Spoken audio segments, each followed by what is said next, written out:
마태복음 2장 1절부터 3절까지 말씀. 2절부터 3절까지 말씀 같이 보겠습니다. 번갈아 가면서 읽을게요. 제가 먼저 1절 읽겠습니다.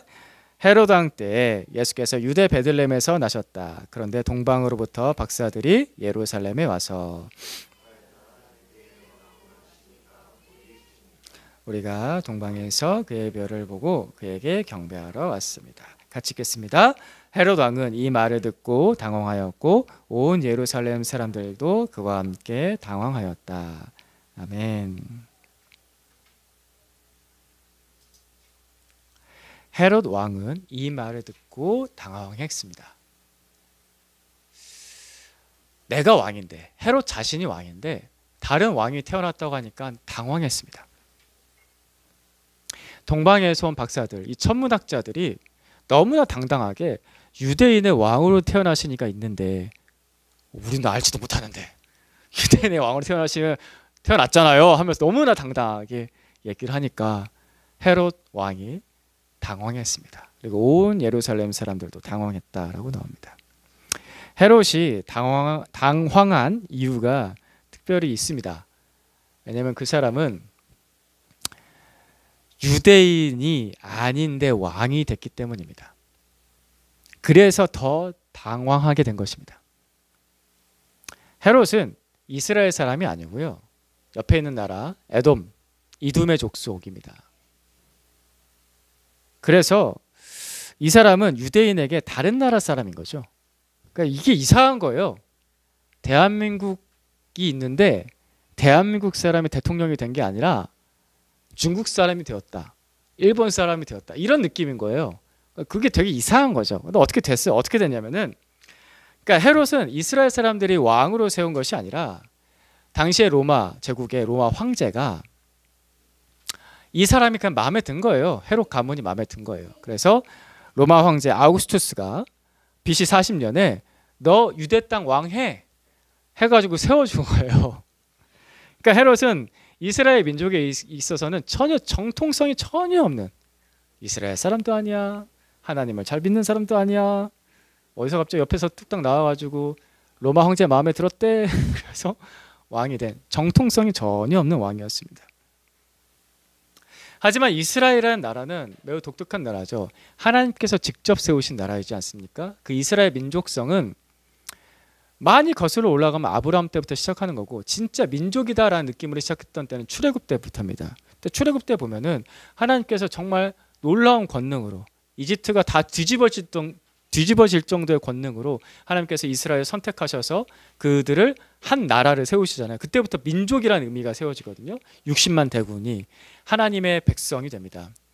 그래서 이스라엘의 진짜 왕은 누구냐면은 하나님 그분이세요.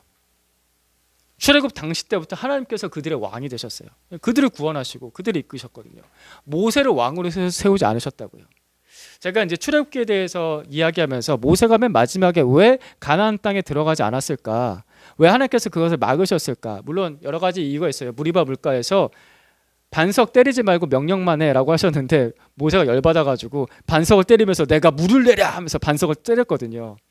그래가지고 혼나거든요. 반석 치여서 물이 난 사건이 2번 있는데, 한 번, 첫 번째는 반석 때리라고 하셨어요. 그때는 반석을 쳐서 물을 내라. 그래서 모세가 그때 그대로 순종했거든요. 또 2번째는 반석에서 물을 내라고 하셨을 때는 이번에 명령만 해라고 하셨는데, 명령만 하지 않고 모세가 열받아가지고 내가 물을 내랴 하면서 2번 치면서 하나님께 순종하지 않고 하나님의 영광을 가렸거든요. 그것 때문에 들어가지 못했다라는 게 명백한 이유가 하나가 있어요. 근데 그 내면에 감춰진 게 또 뭐가 있을까 곰곰이 생각해 묵상해 볼 때 하나님께서 모세에게 은혜를 베푸셨다라고 저는 봐요. 만약에 모세가 이스라엘 땅에 가나안 땅까지 들어갔으면 누가 왕 됐을까요? 모세가 왕 됐겠죠. 만장일치로 모세가 왕이 됐을 거예요. 그때부터 모세는 어쩌면 타락했을 수도 있어요. 하나님께서 그걸 막지 않으셨을까? 왜냐하면 모세는 이집트의 놀라운 왕의 권세를 알았던 사람이거든요. 근데 이제 땅이 생기고 국민이 생겼어요. 근데 그 주권을 누가 가질 수 있냐면 모세가 가질 수 있었거든요. 하나님께서 그걸 막으셨어요. 모세 넌 들어가지 못해 라고, 그냥 나한테 와 라고 하셨죠. 아, 이게 얼마나 은혜예요. 나한테 와. 겸손하게 그냥 나한테 와. 그래서 모세가 순종합니다. 한번 반항하지만 하나님 그래도 한 번은 그냥 땅만 보고 와. 땅만 보고 와. 조용히 와. 그래서 하나님께서 모세를 그렇게 부르십니다. 하나님의 놀라운 은혜입니다. 놀라운 은혜. 이스라엘의 참된 왕은 하나님이시니까. 그분께서 다스리셔야만 안전할 수 있으니까. 그 이후로 사실 그래도 이스라엘 백성들이 그렇게 왕 달라고 해가지고 사무엘 시대 때, 사무엘 선지자 시대 때 왕을 세웁니다. 첫 번째 왕이 누구요? 사울 왕이잖아요. 그 다음 왕이 다윗 왕입니다. 이스라엘에 세워진 인간 왕들은 하나님의 사실 대리 통치자였죠. 그 대리 통치자 역할을 잘 못했기 때문에 사울 왕이 폐위가 됩니다. 그리고 나서 하나님의 대리 통치자라는 것에 대해서 잘 이해하고 순종했던 왕이 2대 왕이 누구? 다윗 왕. 그래서 다윗 왕이 참 잘했던 왕이에요. 그래서 모든 왕의 모델로서 하나님께서 세우시죠. 다윗의 길로 가라 라고 하나님께서 계속 말씀하십니다. 그리고 하나님께서는 그 다윗에게 내가 이제 너의 집안을 영원한 왕조 집안으로 세워줄 거야 라고 언약까지 세워주시고, 그래서 다윗의 혈통을 따라서 예수 그리스도, 왕이신 예수 그리스도께서 태어나신 것입니다. 그래서 너무나 잘 알고 순종했던 다윗 왕. 그래서 이 노래가 되게 유명하잖아요. 여호와는 나의 목자시니 내게 부족함이 없으리로다. 잘했습니다. 하지만 안타깝게도 이스라엘 역사는, 그 이후 역사는 좋은 왕들도 있었지만 점차 뒤로 갈수록 하나님을 왕으로 섬기지 않는, 지가 진짜 왕인 줄 아는 아주 교만하고 타락하고 오만한 왕들이 계속해서 세워지면서, 후대로 갈수록 세워지면서 이스라엘은 망해갔고 결국엔 멸망하게 됩니다. 그렇게 병들어버린 이스라엘을 보여주는 아주 단적인 역사적 표징이 뭐냐면은 예수님께서 오셨을 당시에 헤롯이 왕이었다는 것입니다. 이스라엘 사람도 아니야. 하나님을 잘 믿지도 않아. 어쩌다가 이스라엘 왕이 돼 있어. 하지만 이스라엘은 아직도 자기들이 하나님의 백성이래요. 이 모순적인 상황, 이스라엘의 병들어 있음을 보여주는 것이죠. 하나님께서 온 세상의 통치자이십니다. 그분께서 온 세상을 만드셨고, 그래서 그분의 다스림을 받는 것이 순리입니다. 이 순리를 거스르기 때문에 망하기 시작합니다. 그래서 그 죄 때문에 찾아온 것이 인간 개인적으로는 죽음을 맞이하게 된다는 것입니다. 왕 대신 하나님을 거부했기 때문에. 그분께 모든 원천, 그 생명과 그 은혜와 사랑이 그분께 다 있는데 그 왕 대신 주님께 엎드리지 않기 때문에, 떠나버렸기 때문에 죽음이 찾아왔고, 그리고 온 세상은 끝을 향해 갑니다. 최종적인 심판을 향해서 갑니다. 왕 대신 주님의 그 순리를 거스르기 때문입니다. 사랑하는 우리 형제자매 여러분, 우리는 지금 이곳에 교회로서 모여서 하나님의 자녀라는 정체성을 가지고 살아가는데, 그것에 있어서 가장 중요한 분은 무엇이냐? 하나님께서 나의 왕이십니다라는 고백과 그와 같은 삶입니다. 그래야 우리가 안전합니다. 그것이 순리입니다. 우리의 생명도 주님의 것이고, 우리의 삶도 주님의 것이고, 우리가 가진 재능도 주님의 것이고, 우리가 가진 시간도 당연히 주님의 것이고, 우리가 가진 물질도 주님의 것입니다. 그분의 다스림을 받을 때 모든 것이 안전하고 평안할 수가 있습니다. 찾고 거스르면 망합니다. 구약의 모든 역사는 그것을 보여줍니다. 구약이 굉장히 길잖아요. 처음부터 끝까지 요약하면 뭐냐면은 하나님이 왕이신데 그걸 거스르면 망한다입니다. 또 하나의 메시지는 그런데 하나님께서 너희를 구원하기 원하신다입니다. 하나님께서 우리의 왕이십니다. 순리대로 따라가야 됩니다. 2024년 우리나라의 기독교 인구의 비율이 현재 16%입니다. 16점 몇 %입니다. 16%.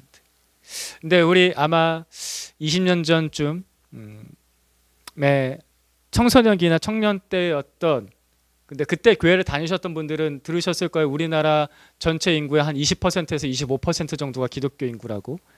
그렇게 들으셨죠? 거의 한 10% 이상 깎였습니다. 지금부터 10년 전 2014년에는 기독교 인구가 21%였습니다. 20% 넘어서 25% 가고 전 국민의 4분의 1이 예수 믿는 사람이고 이제 30%도 갈 거야 라고 희망찬 얘기를 했지만 꺾였습니다. 그때 그 얘기 나오고 나서부터 꺾였습니다. 바로 꺾여서 계속 떨어지고 있습니다. 그래서 지금 2014년에는 21%, 2024년에는 16%로 꺾였습니다. 자, 중요한 것은 사실 이것도 허수라는 거예요. 그죠? 우리가 알고 있죠? 이것도 허수예요. 여기에서 진짜 예수 그리스도를 나의 왕이라고 고백하는 그런 신앙인, 왕 대신 예수 그리스도를 따르는 그런 삶이 있는 그런 그리스도인은 몇 퍼센트나 될까요?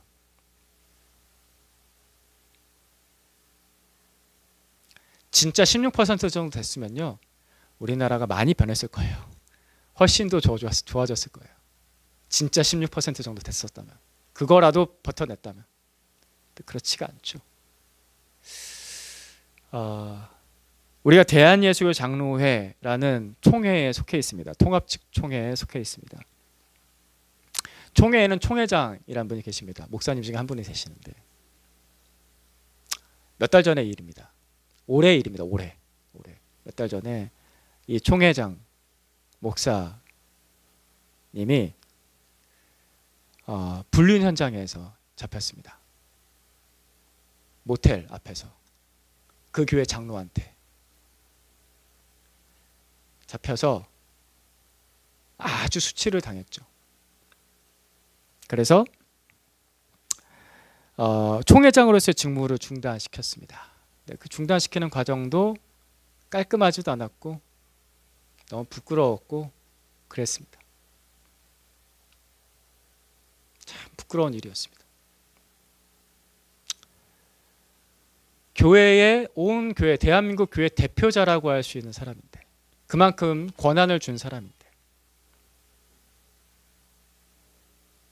부끄러운 일을 했습니다. 그리고 부끄럽게 퇴진했습니다. 그 뒷모습도 결코 아름답지 않았습니다.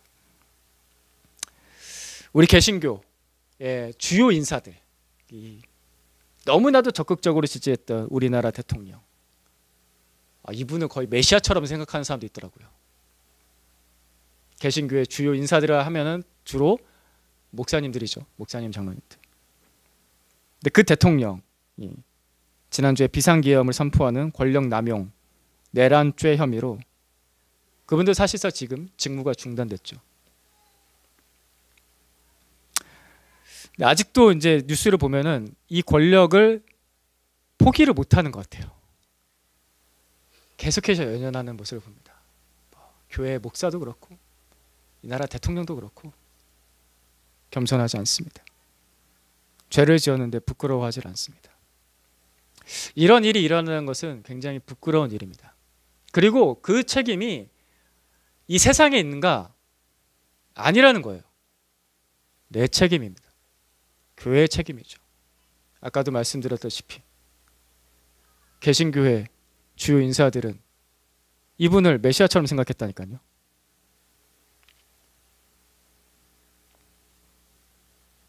그럼 저 교회만 문제인가? 저 목사만 문제인가?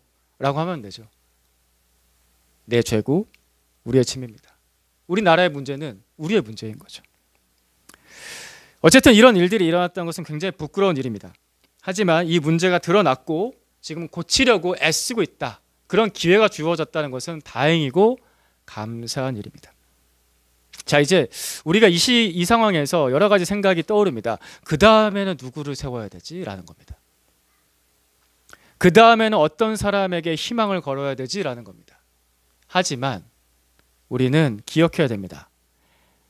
앞서 말씀드렸듯이 이스라엘의 왕은 하나님의 권한을 받아서 대리하는 통치자였다는 것입니다. 이걸 기억해야 됩니다. 사람이 왕 되면 안 됩니다. 그래서 이스라엘은 왕이 바르게 통치하도록 하나님께서 여러 가지 제도들을 마련하셨는데 그 왕을 도와주고 협력해주고 그 왕을 견제하는 역할로 서 있었던 사람들이 제사장, 선지자, 그리고 하나님의 백성으로서의 정체성을 가진 사람들이었습니다. 그래서 왕을 정말 협력하고 견제하는 그 바른 방향은 그들은 계속해서 이것을 고백하면서 살아가야 되는 거죠. 하나님이 우리의 진정한 왕이십니다.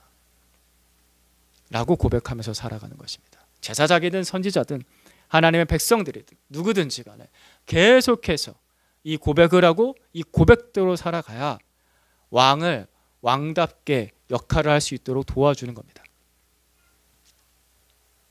2000년 전에 헤롯이 왕이었던 때 예수님께서는 말구유에 우리를 구원하시는 왕으로 오셨습니다.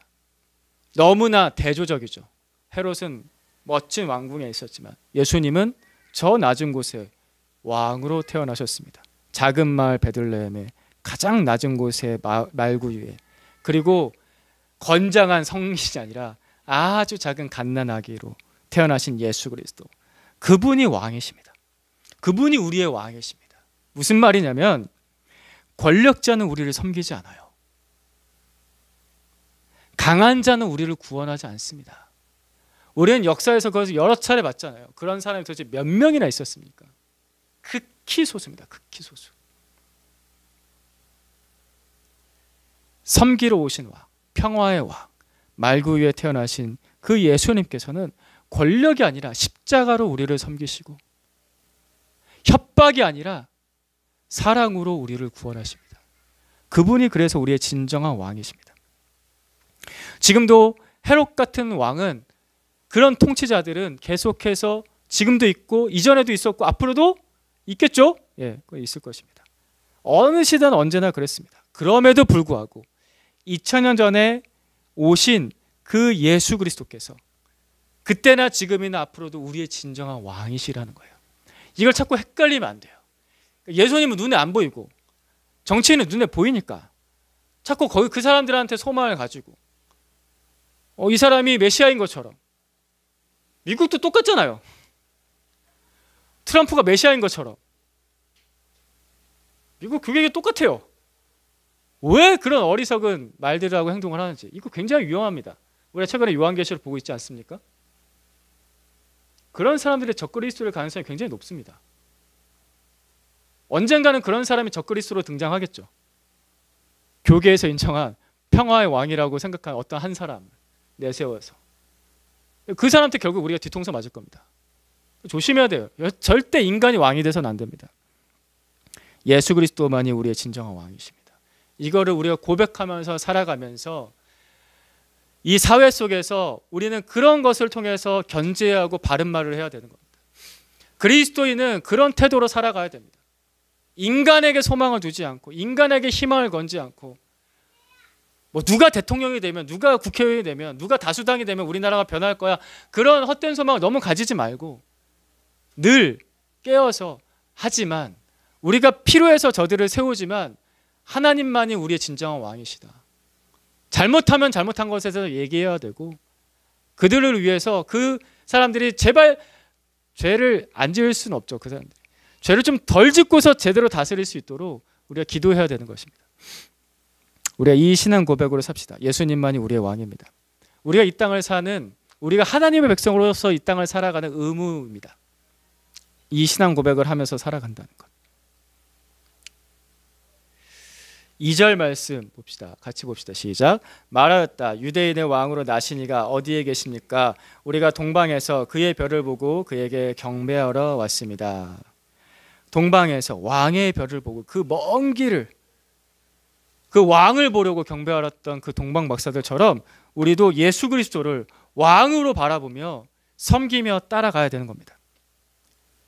마지막 날 만왕의 왕이신 우리 주 예수님께서 다시 오실 것입니다. 그때 우리가 헤롯 왕처럼 당황하지 않도록, 왕이 왔다고? 당황하지 않도록, 여러분 진짜 이거 조심해야 됩니다.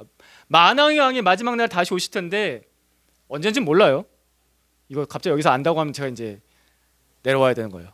언젠지 모르는데 우리 예수님께서 만왕의 왕 만주의 주로서 이 땅에 다시 오실 텐데 우리가 그 세상의 왕 헤롯 왕처럼 당황하지 않도록 예수님을 왕으로 바라보고 따르며 섬기며 그 신앙 고백으로 삽시다.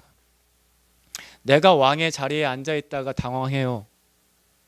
어떤 인간 왕을 진짜 왕처럼 섬기다가 그때 가서 당황한다고요.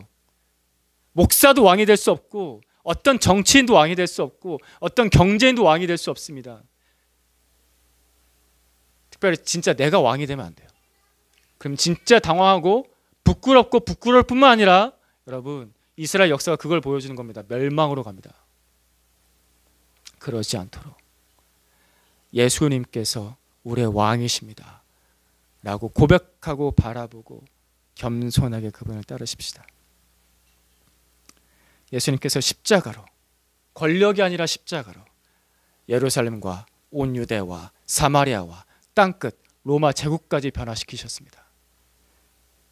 그리고 그 예수님께서는 지금도 인간 역사의 중심에 계십니다.